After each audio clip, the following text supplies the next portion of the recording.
No doubt this year's Gulf War has brought home the realities of battle to this generation, a generation born more than 60 years after the deeds of the Anzacs. Today, the legend lived on as students from more than 20 schools heard tributes to the men and women who fought for and often gave their lives to their nation. Recognising the efforts of perhaps grandfathers or great-grandfathers and grandmothers, the students laid wreaths, solemnly remembering the fallen. At the going down of the sun and in the morning, we will remember them.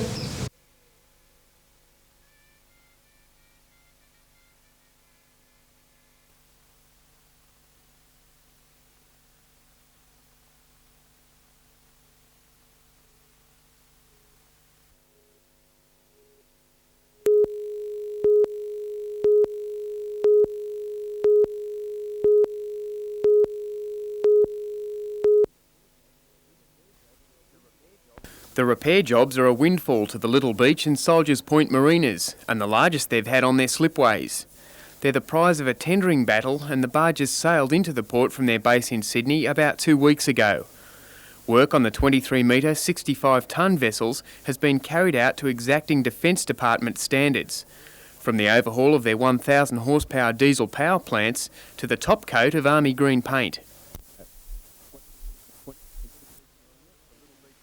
The Little Beach Marina stands in the shadow of what was a World War II landing craft training base. The sight of a barge almost 50 years on has stirred local memories. We have had quite a few of the older generation down here having a look at the barge and, and they've been very happy about it as well, yes.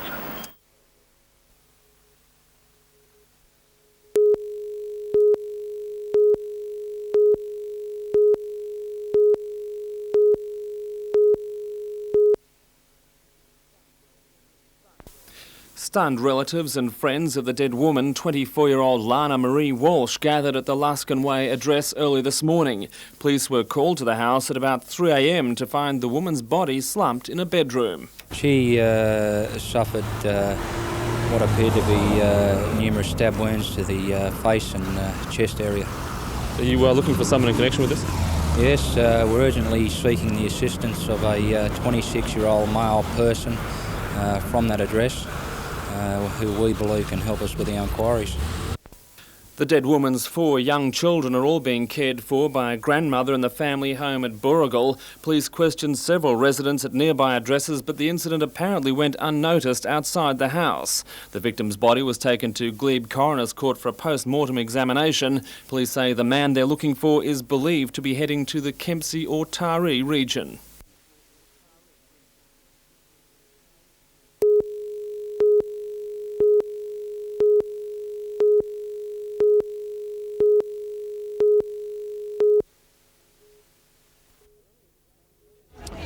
Earlier this morning, the Central Coast played host to dozens of dawn memorial services, but the main ceremony will be held here in Gosford. Hundreds have assembled at Kibble Park, from where they'll march through the city's main street to the Gosford Memorial Cenotaph.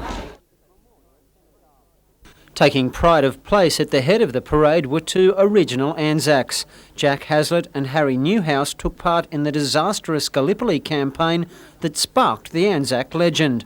Last year they returned to Turkey to remember their dead mates, and they continued that tradition on the Central Coast today. Well, I've always been here for Anzac Day. Not always here, but I've been in Gosford for 30 years here. And I used to march in the city.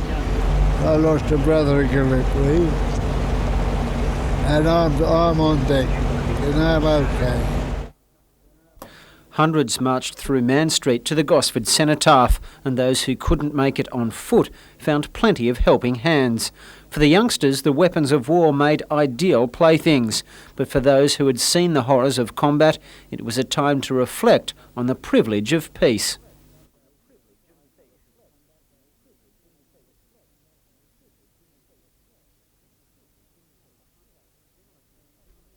There were similar scenes in the Upper Hunter. Jodie McKay reports.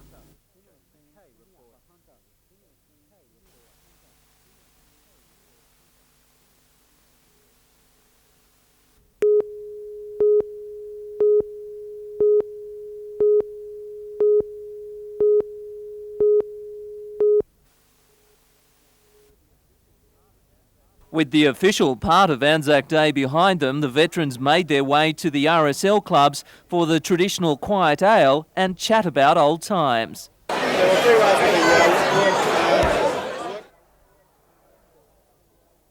But it was anything but quiet at the Newcastle RSL, where the club's Scottish pipe band played for the veterans. For drummer 60-year-old Ron Ferrier, it was his 50th consecutive Anzac Day march. Tell me, does it get any easier after 50 years? Oh, no. I have to admit that the marches get a little bit longer and the drum seems to get heavier, but I'm sure it's the same sort of drum I played last year, but maybe just a little bit heavier. It was a time for reflection, the good memories of comradeship through the ravages of war. We have a few beers, that's for sure, but we never forget the mates we lost, and we never forget the good times. Yeah, see a few old friends, but mainly I bring them with me. And a few drinks? And a few drinks. Lovely day. And it wouldn't be Anzac Day without the famous game of two-up. It's the one day of the year when the pennies can be tossed without breaking the law.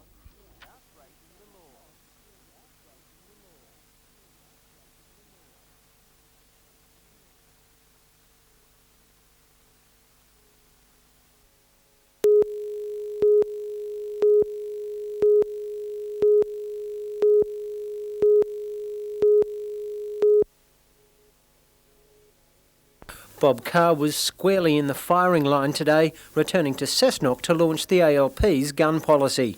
I think this was the side of big disagreements between shooters and the Labor Party in 1988, and it was a seat we lost. We paid a heavy political price for a policy that I believe was unworkable.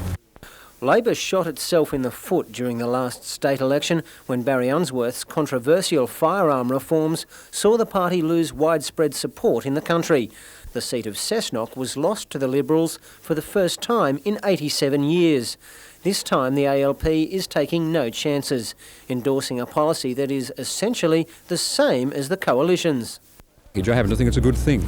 If politicians say occasionally, look, we got it wrong, the people have spoken, and a new approach is required. And that's what we're doing. I'm simply saying that under a Carr Labor government in New South Wales, we would continue the law on guns as it now stands.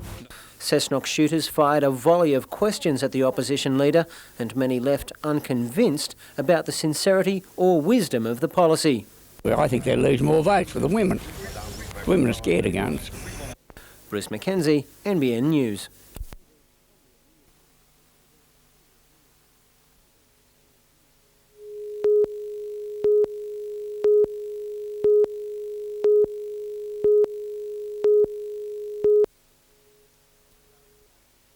The Lochinvar Equestriad is the richest three-day event ever held in Australia and boasts $30,000 in prize money, with the ultimate prize being put on the shortlist for the Barcelona Olympics. Today was the cross-country over a 4-phase course, including roads and tracks, straight into a steeplechase, more roads and tracks, and finally the cross-country, a total distance of approximately 6 kilometres. Today's results are provisional, as there are a couple of protests to be heard tonight. Heath Ryan aboard Kumbala Park High, who led the competition as of the start today, fell on that horse and is now out of the event. In second place was John Cooper aboard Stonecutter, and he went outside the designated area and was also disqualified. The big mover was Philip Dutton riding Sirocco Duke, and with a clear round moved from 15th overnight to lead the competition. Heath Ryan made amends on his second mount, Bush Telegraph, and also with a clear round is now an outright second spot from 16th overnight. And currently in third position is Amanda Brewer aboard the Thomas, after incurring 13.6 penalty points today. The equestrian will conclude tomorrow with the show jumping section.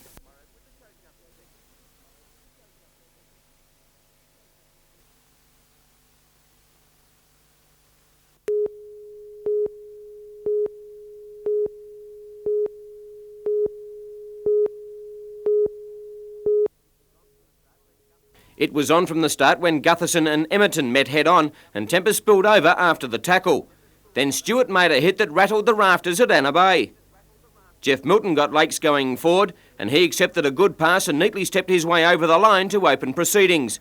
Lakes should have gone further ahead, but referee Haynes decided not to play the advantage, and 2 points resulted instead of 6.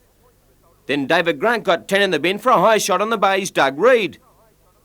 Lakes were ahead 8-2 at the break and went to a 12-point lead after Mulligan sold the Bay a big dummy, ran into a giant hole and offloaded to Brett Botham, and he was in. Then the Bay started to roll. Lindsay threw a good short ball to Wilton and he sliced through the defence to score wide out. Front rower Darren Coles dragged the Bay to within 2 points of Lakes when he dived over for a try. But Tony Durham made a blunder that resulted in Lakes gaining possession, and it was out to Quinton in a flash, and he scored for Lakes United. Botham added a neat field goal, and with a 7-point lead it looked all over with only minutes to play. But Durham made amends for his earlier blunder when he ran the ball up towards the line, got a super pass inside to Villette, and it was 19-18 in favour of Lakes. Then unbelievable scenes.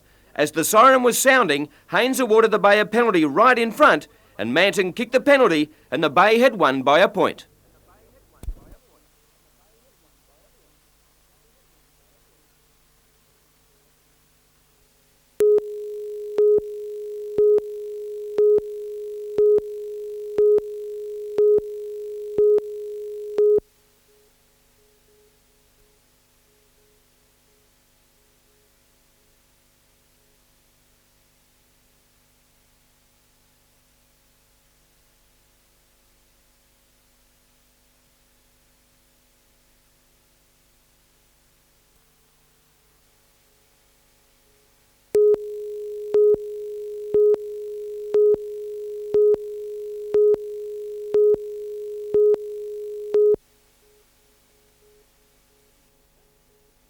It was left to the Scouts to recognise this significant chapter in Australian history.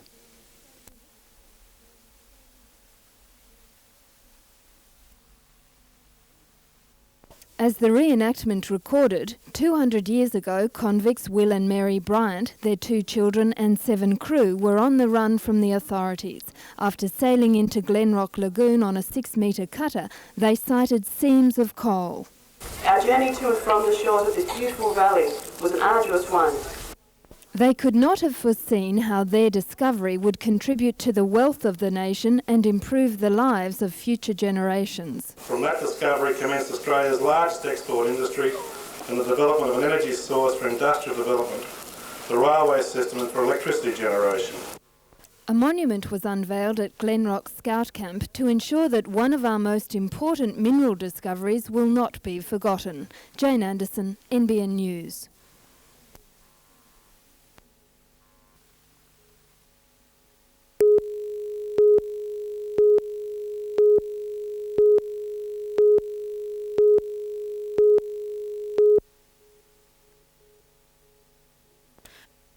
According to police, 24-year-old mother of 4, Alana Marie Walsh, had been living in a de facto relationship with Peter Paul Dundas at his mother's Luskin Way home in Belmont North before her death.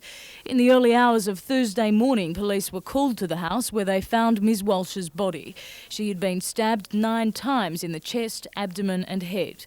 In Newcastle local court this morning, police described the incident as a particularly vicious attack. They told the court an immediate search for Dundas was launched. Police allege he was on the run for 36 hours before his arrest near Taree. They say he has threatened to take his life and fears retribution from friends of the victim. Magistrate Jeff Brown formally refused Dundas bail and gave orders to place him in protective custody due to alleged suicide attempts. He will reappear in Belmont local court on Thursday. In Hobart, Newcastle police have successfully obtained the extradition of a couple arrested on Friday over the murder of British tourist Dominic Manson. Mr Manson's bound and weighted body was found by fishermen in Lake Macquarie on March the 21st. 30-year-old Andrew John Malone and 18-year-old Billie Jean Kirk will face charges over the killing in Newcastle court on Wednesday.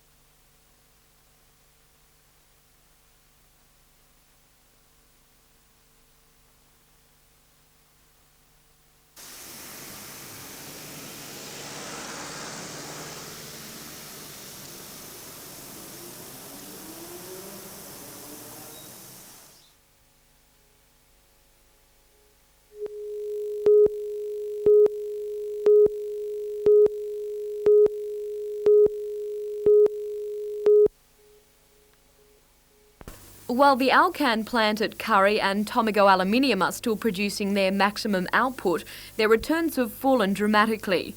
Over the last 6 months, the price of aluminium on the London Metal Exchange has fallen by more than 30% and is fast approaching its lowest level in almost 20 years.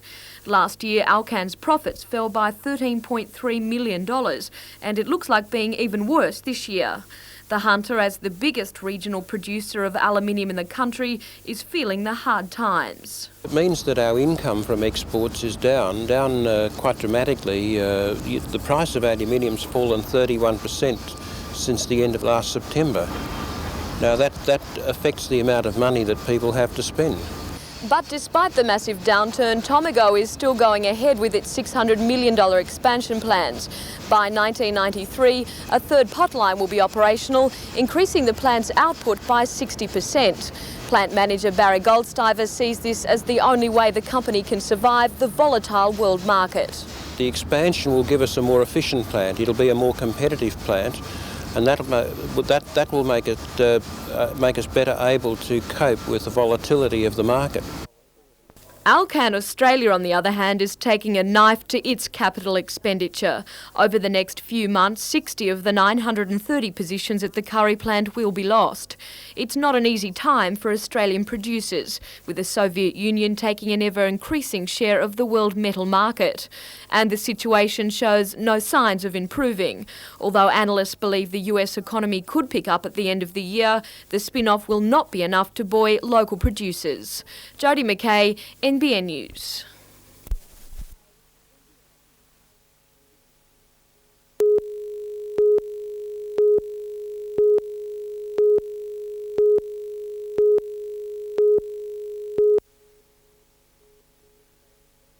Police say the sedan crossed to the incorrect side of the road east of Greta before colliding with a truck.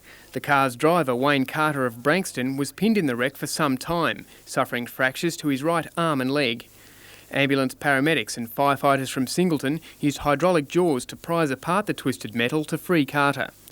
His injured limbs were strapped in splints before he was airlifted to the John Hunter Hospital on board the Lifesaver helicopter. The truck driver escaped injury.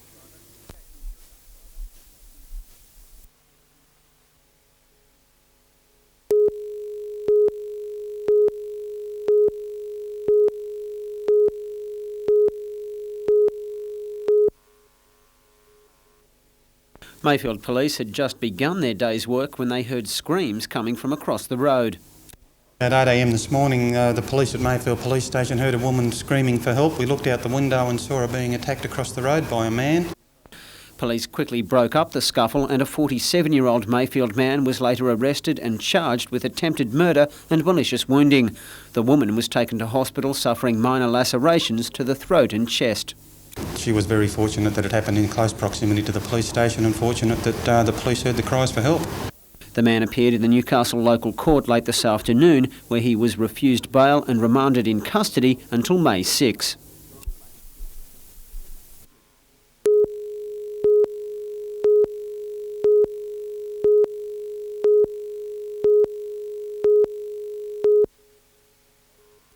And the bolter in the Queensland side is the boy from Bowen, Mike McLean, who joined the Knights this year after a few seasons with Eastern Suburbs. It's a move that proved beneficial in many ways, even if a bit surprising to the man himself. It was a shock, actually. I didn't give myself much a chance because they hadn't spoke about me that much. So, it was a surprise for sure. Mike is automatically ruled out of the lineup to take on North Sydney on Sunday. His only other representative honours have been with Brisbane in the former Panasonic Cup, and the second rower is not thinking any further than the first match against New South Wales. One game at a time, Mike. I'm just sort of, with my injuries and that I've had in the past, I just take each match as it comes now and get that out of the road and then head on for the next one. Two other Knights players were tipped to be in the running for a maroon jumper, but Michael Hagan and Jeff Doyle both missed out and are disappointed for themselves, but rapt that their new teammate Mike McLean has made the team.